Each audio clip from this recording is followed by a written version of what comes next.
Good morning. Welcome to another episode of a Migrant's Journey. This is episode 19. Remember, we have had 18 episodes so far. Please, if you haven't watched them, please go and watch them back. It's they're 18 absolute golden stories in there.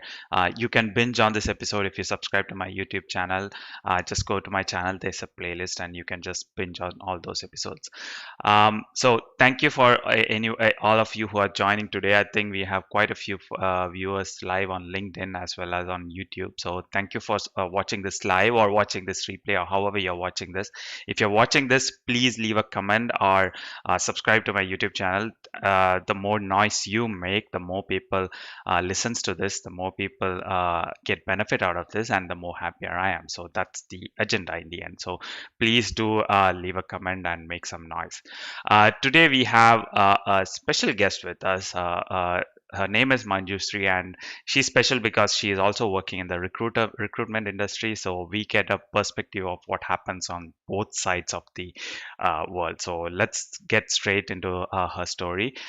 Good morning and welcome, Manjushri. Hey, hi. Good morning, Vinesh. Thanks for being a part of this, and thanks for taking your time on this. And I'm sure a lot of people would like to hear things coming out from a recruiter's perspective. So let's see how it unfolds. So let's go straight into things. Who are you, Manjusri, and what do you do? Vinesh, first of all, thank you so much for giving me this platform to share my journey. My name is Manjushri, and I'm working as a recruitment consultant with Renaissance Infosystems as well as account manager. Mhm. So I manage clients as well as I do a part of recruitment as well. So So that's before we go into the details, is the recruitment industry doing okay right now? I mean, I'm sure everyone wants to hear about that. So just a brief of how things are going for you. well, things are pretty slow as compared to how they were moving forward last year this time. But things were improving last week. Hmm. But after the second wave of lockdown, I think the things are little bit slowing down again. Yeah, So, but we are hoping to see things improving soon in coming weeks. Yeah. that's promising. Good. So, how long have you been here in Australia, and how has it been so far? Just to give a picture of what is it that you do. Yes, it's been a long time here in Australia. It's to me, it's been almost 5 years now. Hmm, First 1 year, I was on a tourist visa. I'm not okay. a primary PR applicant. So my husband came here on PR, and Hmm. I came with him. So first 1 year, I think I was on tourist visa. So I enjoyed all over the Australia. You That's good. know, learn about the trams, how to travel, and do lots of things, and learn more about their local culture, what these people like, what they don't. And That's I had pretty much a lot of time to find out everything, which is required for a person before they get to know the country. I think that's a good start that you had over there with coming Yes. in tourist visa without any pressure. Now, but then I ended up making many mistakes before coming into a job again. Okay. And I would like to tell them to everyone so that, they Yeah, will learn from my we'll mistakes and they definitely will get not into make those topics. So let's go all the way back to where you began. Before you started migrating. Oh, okay, so you came on a tourist visa, so probably you did not prepare much, is it? Or did you do any? Okay, no preparations at all. So your preparations were probably during your stay here as a tourist. Right. Yes. Yeah. So you already shared that, you explored the country, you explored the culture and stuff like that. So let's skip that question. Now, once you got serious about your job, how did you start doing it? And I'm sure you already said that you did a lot of mistakes, and your perspective towards job search obviously evolved over time. So, but how did you start, and what were the mistakes that you did? Well, as usual, everyone starts. I started by, applying on Seek. I started by updating my LinkedIn profile, but which was not actually updated properly Mhm. because I had no idea how much LinkedIn is impactful, and I can really get a job through it because it was an initial stage. I had just come from India, and in India, we never used LinkedIn to get the job. So yeah, and I'm not from a IT industry, so Mm, I belong to an industry which has a lot of competition already. So I was into a travel industry, specifically into a corporate travel. mhm. So I had so much of competition here because even local people are into travel industry Yeah. now, and they prefer, like, if there is someone local, they will definitely prefer them Mm, over me, because obviously, for obvious reasons. yeah. Yeah. So I had to prepare much, and because of my previous experience, I did go for initial interviews. I was selected, but I never made it up to final rounds. Mm. And there was one interview which was a video interview actually, and there was no one who was speaking with me in that interview, Oh, and I was just not able to do it because the question was coming on okay. screen. You have to read the question and you have to answer as if you're speaking to someone about it. Yeah. And for me, it was really difficult to do it, Mm, and it was for one of the very well known travel company called Flight Center, mhm. and I just couldn't crack it. And then I realized that I'm really lacking somewhere, and I really need to improve my things, like the way you look into camera, because I belong to a generation, maybe, where we spoke with people, but Yeah. this generation is about, social media, Yes. going live on cameras, Yeah. and all these things. So I think it was very new to me. Mm, And that was, I still remember that I would have got that job if I knew how to present myself well in front of the camera and how mhm, to speak well. mhm. So even right now, Vinesh, you are here speaking with me. That's why I'm able to do it. But if it was just me going alone live, Yeah. nobody in front of me, then maybe I will not be able to do Yeah, it. that's really hard. I know. Even when you're doing an interview style, do I look at you? Do I look at the camera? There are a lot of confusions happening, and if it's not an interview style, it's even harder because you're looking. Hey, is someone commenting? Someone. At least we have some sort of feedback, and feedback is what kind of drives things. So uh, what you said is all the more relevant in this age, especially that now most interviews, catch-ups, or whatever it is happening online. So it's very important to be comfortable on video, and it's very important to be used to this experience. And Yeah, go ahead. yeah, and I was getting all these excuses like, you don't have a local experience. But I was like, travel industry, we use the same ticketing systems, we use similar booking systems. So all over the world, if you go, it's the same system. It's not different as compared to it would be in any other industry. If you take an example of the accounting, Mm, there might be some principles different in Australia and some principles different in some other country, but it's not the case with travel industry. yeah. But it was still difficult for me to get into it because firstly, my ticketing experience was quite old. Mm-hmm, After that, I was into business development, so there was a gap of using that systems. I never used those systems for like 2 3 years after I went into business development. And that was one of the excuse that I was getting, that uh, you going back onto the systems will be difficult, which I knew that I can do it mm-hmm. because I had used them for 5 years plus. And once you keep doing everything same thing for 5 years, it's really difficult for you to forget it. Yeah. But then yeah, it was really difficult to convince people. At some point, they were not even ready to give me a test on that I can still use, I can still create the PNRs, I can still change the tickets and do all these things. But yes, so yeah, so it was quite frustrating time for me. Mm-hmm, But then I decided to, and since I was into business development, I started applying for business development jobs after that, because initially I was open for both reservation ticketing as well as business development. mm-hmm, But then I think business, since my business development experience was the recent one, I got an opportunity to work with the local airline, mm-hmm. which was a very small airline which was flying from Essendon Airport, which was called Free Spirit Airlines. Yeah.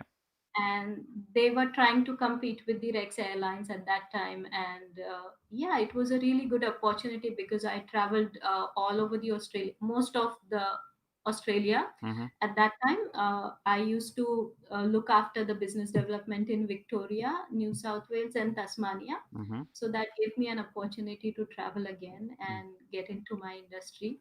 But yes, but that was the airline for which actually I think nobody would have wanted to work with, because they were not very well known, Mm. and they had only 3 4 destinations going, and the aeroplanes were quite small, like Yeah. 17-seater aircrafts. Yeah. So yeah, Okay. So but that gave me I think that still was a good start for you, but um, that doesn't explain how you ended up in recruitment.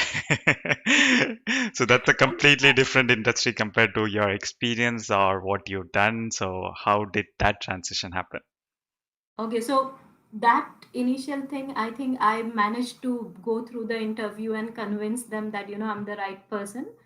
But then came a stage where every woman actually takes a break from their career, Hmm. because I was expecting a baby, and that was the happiest moment of my life. Hmm. And after working with Free Spirit Airlines for about 9 to 10 months, I think uh, I had to take a break because I was expecting a baby. So yes, I mean, after baby, I thought that I'll get back into the same company, but unfortunately, they couldn't survive longer. After all, their BD was on Yeah. leave. So it's your fault. There were few issues that they couldn't continue Yeah. flying, and then I was back again searching for a job. Hmm. After then, I decided to take a break because Yeah. anyways, I was on break. My daughter was growing, so I wanted to give her some more time so that when I go back to work, I don't feel like I haven't seen her achieving her Yeah. milestones. So I decided to take a proper 2 year break. And after 2 years, I started, because I was still unaware of anything about networking and all those things. I was still practicing those applying on Seek, be, connect on, apply on LinkedIn for jobs, and try to connect with people, those who I already know. But Yeah. I never tried to connect with people, those whom I don't know. Hmm. So I was just trying those traditional methods, and I was really frustrated of all that thing, because nobody was responding. Like, if I apply for job, I don't get any replies, and that proper their uh, common reply Yeah. which they Automated send. rejection. Yeah, Mm. for rejection, that's what I was getting all the time, Yeah. and it was really frustrating. But then after that, I don't know what happened. I started spending more time on LinkedIn. Mm. I started seeing a lot of people who were posting something, and whatever I liked, I used to comment on it. Mm. And then I think because of that I was present, and my network had improved a little bit. I think our director was able to find me on LinkedIn, and Mm. he just sent me a message one day that your profile looks pretty interesting. Would you like to have a discussion with me? Mm. And then I went on, and he messaged me and said that you might not like what I'm going to propose to you, but if you would like, then that I would be really happy. Then I went to meet our director, and it was like a normal conversation. It was not like an interview, Mm.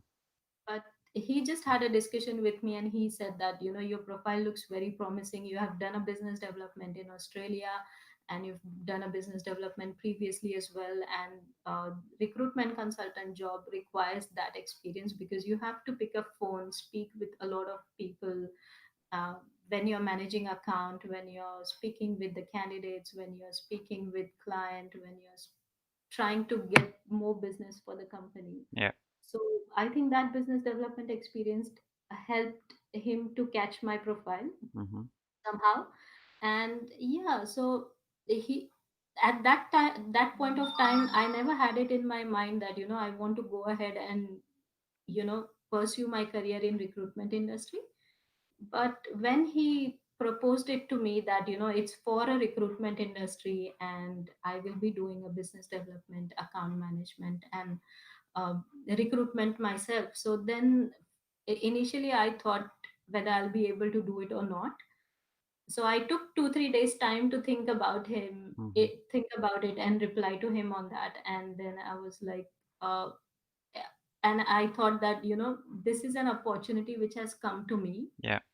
and I think I should give it a try. Yeah. If I don't like it, then I can always come back to travel industry. Hmm. And it's been a year for that, and I'm really enjoying my work. It's so good that, I get to speak with so many people, those who have experiences exactly like us, Hmm. so I can understand what they are going through, and I try my level best to help each and every individual out. But yeah, I mean, now I have seen recruiters' point of view Yeah. as well as when I was on the other side as well. Yeah. So I can see the differences and I can understand what kind of mistakes I was Yeah. making, and that was putting me behind. Yeah. So if I knew it before, then I would have not done Absolutely. those mistakes, So and maybe, yeah. let's talk about that next. By the way, I think you should be right now glad that you got out of your travel industry. Otherwise, you would have been jobless right now. Going to mention that. Yeah. So Uh, if something happens to you, it happens for good. You yeah. should always give it a try. Maybe you will find something more interesting Yeah. than what you have been doing before. Yeah. And that's Let very me interesting. yes. Some people think that you can't transition and it's really hard, but for you, it kind of just happened, and you are absolutely loving it, what you're doing right now. So let's go to the fun stuff right now, and I'm sure a lot of people would like to hear it from a recruiter. What was different when you were looking for a job, and now that you know what a recruiter's perspective is, what's different now? And I think you are seeing a lot of common mistakes that people do as well. So let's talk about that, Manjushri. Yeah, I mean, initially when I was applying for the jobs, I would just apply and not try to find out the concerned person and try and connect with them. But there are different ways to, communicate and put your message across. Don't just send a message that to a person whom you don't know, that you're looking for a job and I need your help. So that's not a good first impression. That it's if you see a recruiter posting for a job and that which matches with your profile, then it's appropriate to message them Yeah. that, that you have applied for this position, and is there any way that I stand a chance? Yeah. If I'm lacking somewhere, please let me know. Yeah. Kind of, small message. But I still see many people just say, "Hi, how are you?" and they just leave it there. They Okay. just keep waiting for me to reply. But as a recruiter, for me, it's really difficult to reply to everyone's "Hi, how are you" Hmm. messages. So it's very easy for me to decide to whether to reply you immediately now, or to take some time and reply to you according to my time priorities. Hmm. So if you put your message across that you're looking for a job, I know it. That's why you're connected with me, and we always have your profiles with us. And whenever any matching opportunity comes across, we will definitely get in touch with you. Hmm. So if we are not connected, calling you or contacting you, that means that we don't have an appropriate position. And Yeah. if we have, we always post it Mm. on our page, LinkedIn page. So it's better that you put across a proper message instead of just saying hi, how are you, and not mentioning anything after that, because I'm not going to reply, or any of the recruiter may not have time to reply to, hey, hi, I'm good, how are you? Mm. No, because we are working on multiple roles simultaneously, and if we have to call so many candidates, we have to attend the client briefing calls, we have to go and meet our clients. Obviously right now we don't meet our clients, Yeah. but yes, so we are quite busy doing all these things, so it's really difficult. Even though we see that you have sent us a message, hi, how are you, what I do is I just go through your profile, and if I think that your profile do match with any of the requirements that I'm working on, then I definitely try and contact them. But otherwise, I'm not replying to your Would messages. you Yes. recommend calling you as a bit more effective, or is there a point in calling at all, or is your preference just a message or email? Well, it depends, because even if I'm busy on calls, I can't.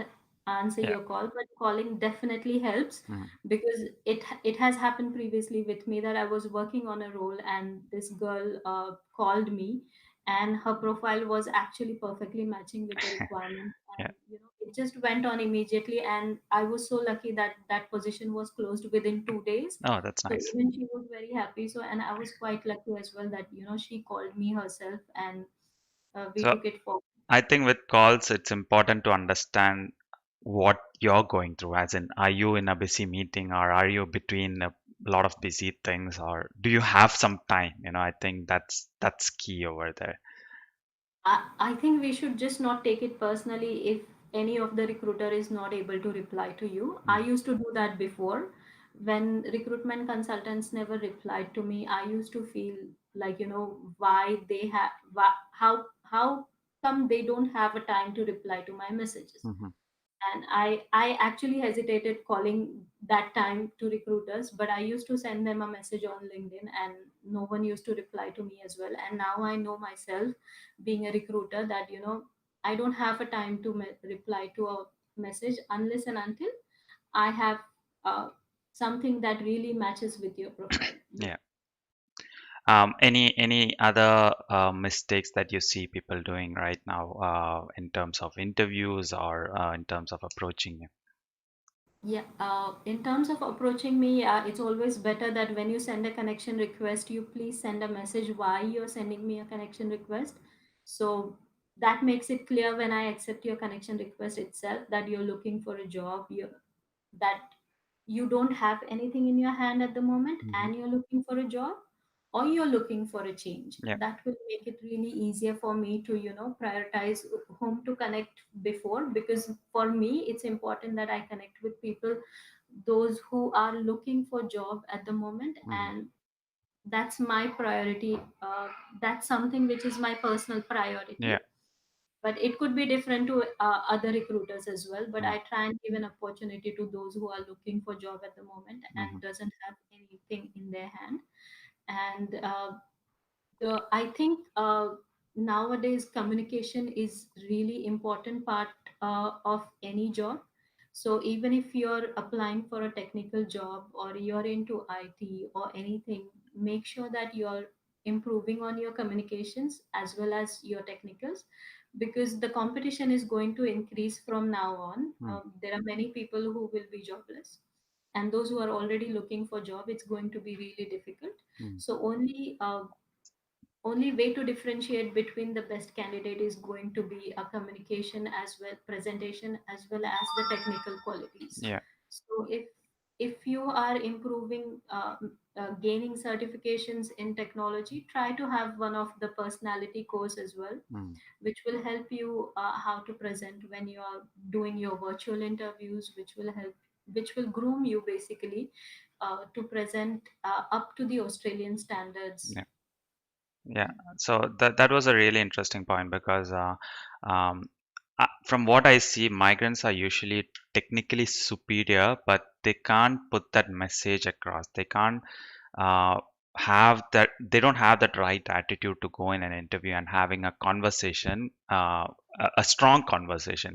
They kind of succumb to what the questions are and reply to that thing, and it's kind of gets lost in the communication. And that and the solution that I mention is networking.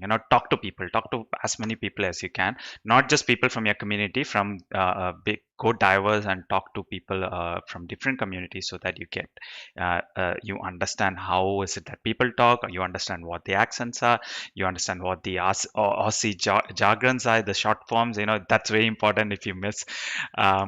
So it's very important that you talk to as many people as you can, and that kind of preps you up for interviews. And I like the way Manjushri explained. It's not just about investing in certifications and technical certifications. You also have to invest in soft skills, which are essential skills right now. It's not just soft skills right now. So it's very important that you invest in that as well. And especially when you're looking for a permanent role, I think what clients prefer to look into a candidate is basically their soft skills. because I think your behavior, your nature, it's really difficult to change. Mm, But you can always improve on your technical skills. If they put you into a certification course, you can learn that. mm, But if you don't have that attitude within you, I think you can't be that person what they're expecting you to perform up to. yeah, So it's really important to have that positive attitude, confidence when you are giving your interview, and it requires a lot of preparation. I think you just have to sit in front of the mirror and answer to yourself and expect whatever personal question, behavioral questions that they're going to ask you. yeah. Just practice them in front of mirror so that you know how you look, what kind of your expressions Mm. are, and that will really help you to put yourself a step ahead of other candidates. Absolutely. I think practicing is also key over here. So, thank you so much for your time, Manjushri. Today we got a lot of bonus content today. Usually we just share stories and not what happens behind the screen. One last question before we conclude. You've been part of multiple of my meetups, and we have had conversations. We have had lunch conversations. Fortunately, your office was near to mine, so we kind of caught up every now and then. What did you think about the platform? About the platform that I was setting up there, about the environment of the meetup, the kind of questions that you get, and I'm sure you've already seen all this, but what was special about that environment? Well, even though everybody is there, they all are enthusiastic and they all are eager to find out exactly what I'm doing wrong Mm, that will help me get what I want.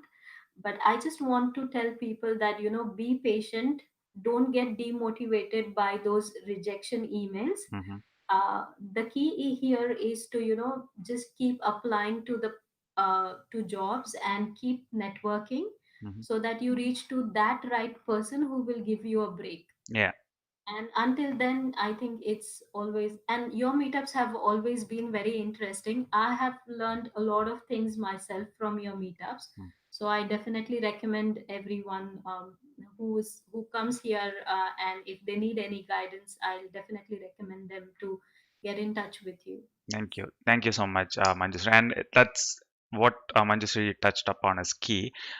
Rejections is part of the game. I mean, you can't job search and not expect rejection. So it's just part of the game, and consider it as a part of the game. It's not personal. It's not life or death over there. It's just a rejection. So, It uh, happens to all migrants.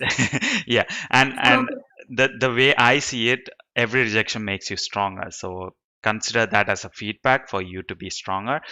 At the end of 10 rejections, you are 10 times stronger for the next interview compared to where you were first. So that's also an and important perspective. yes, Vinesh, one more thing. If you are rejected for a particular role, it doesn't mean that you lack somewhere. It's that, recruiters sometimes we get 150 to 200 applications, Yeah. and it's really difficult to filter out, the best candidates out of them. Hmm. So we try to go with the, first come, first serve basis in such a situation. Yeah, So yeah, so if you're rejected, it doesn't mean that absolutely. you don't qualify. Actually, it could have been that you applied little later to that role and somebody else applied before you. Absolutely. So I think I will wrap up this session today. It was a really interesting one. Usually at the end of the session, I tell viewers that if you'd like to connect to someone, send them a LinkedIn request. But I'm not saying that today unless you follow her. That If was there, your message. yeah, follow her.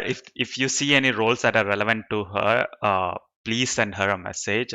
Connect to her. From what I see, you always respond to messages. I mean, at least you respond to my messages. So I if it is tried to relevant, yeah, respond to many messages, but I made sure that I say that if you're saying hi, how are you, I never reply to those messages unless and until you complete that why you want to have a yeah, conversation with me. Yeah. absolutely. So thank you so much for your time today. It was a really good conversation, and I'm sure if you have any questions, this is for the viewers. If you have any questions, please leave a comment on LinkedIn or YouTube. I'll take a look and probably reply soon. Or if I don't reply, just send me a message. And please follow. We have. I mean, this is the 19th episode. I have at least 20 more episodes. Not 20. 10 more episodes coming up, so we have a lot of stories to cover. Special thanks to Manjushri for her bonus content today. Appreciate it. So, thank you, Manjushri. Thank you so much, Vinesh, for this opportunity, and I hope everyone got some valuable inputs from my experience, and I hope that it will help you to reach your goal as well. Absolutely. Thanks. Thanks to all our viewers, and I'll see you tomorrow again. Bye bye. Bye. Thank you. Bye, everyone. Bye.